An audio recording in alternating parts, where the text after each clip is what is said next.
السلام عليكم ورحمة الله وبركاته. كم جرت المان رومنا كيسني بكم جرتني سلامني هي خوني الرماد جيسين حقا قبو وإتوكو إسن الرا أبدي جرا وإتوكو إفما هر وانا جايبا قبل إسني في أدي جرا جتورا إنسي وروني سودي هي سجرت مبروكي نمني همبين نهنجرو إسا خنا جتورا مبروكيني يرو أما خنا qarshii 30 gurgurama jechuudha Itoophiyaa daqiiqaa gara 90 nu haasofsiisa jechuudha amma garuu ani ka isaa marsaa sadi caaluu qabadhee isiniif dhiyaadhee jira jechuudha innis Ajwaatok jedhama jechuudha Ajwaatokiin kun akkuma mabruukii suuqotuma barbaanne keessaa argachuu ni dandeenya jechuudha bootuma barbaannetti arganna Ajwaatokiin akkuma mabruukiinis qarshii 30 jechuudha Play Store hayna keessa seenuudhaan aappii isaa kana buufanne jechuudha erga aappii isaa buufanne jalqaba kaardii bitachuu qabna jechuudha wagguu kaardii bitannee qopheeffannee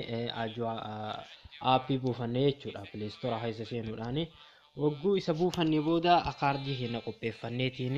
itti gurra jechuudha akkuma mabruukiitti kaardiinis isa kana haala kanaan jechuudha kaardiin isaa kana fakkaata keessi isaas kana kuni daqiiqaa inni biyyoota inni haasofsiisu jechuudha fakkeenyaaf Indiyaan daqiiqaa 1100 jechuudha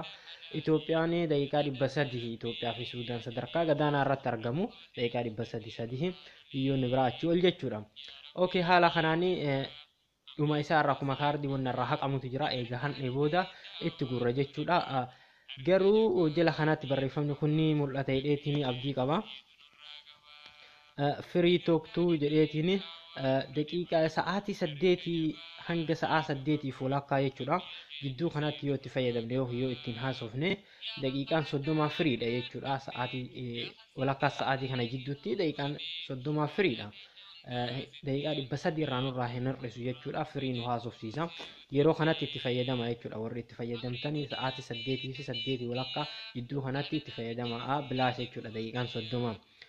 okay haala kanaanii fakkeenyaaf wagguu itti gurru jechuudha kaardii irraa han'eetiin wagguu aappitti gurru aappii kanatti wagguu gunnu jechuudha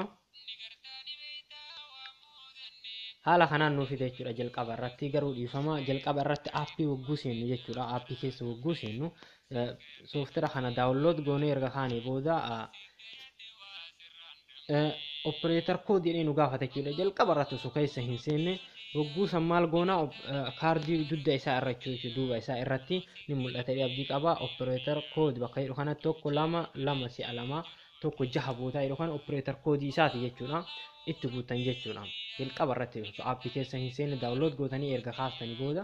kana isin gaafata operator code san itti guutaniitiin ni seene jechuudha wagguu keessa seenee haala kanaan dhufa jechuudha kaardiin fakkeenyaa fi jalqaba irratti haala kanaan barraa'ee jidduu isaatti tuqaa qaba jechuudha adda citeera jechuudha lakkoofsi isaa kuni lakkoofsi jalqabaa fi dhuma irratti jira jechuudha jidduu kana adda citeetiin inni sababiin isaa kan kana ta'eef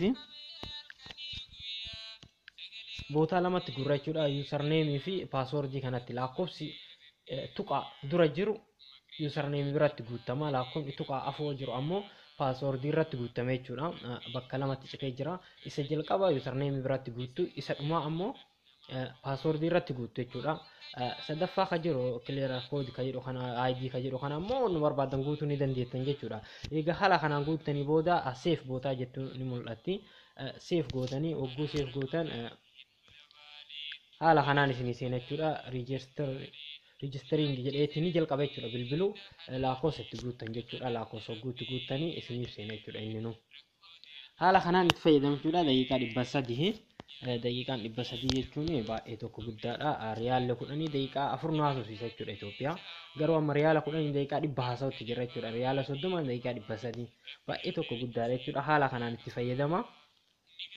فيديو تنسريو تحسني في شير قدا على بيجي تنس لايك قدا السلام عليكم ورحمة الله وبركاته فيديو براتي ولد الجانب نجي الناتورا باي باي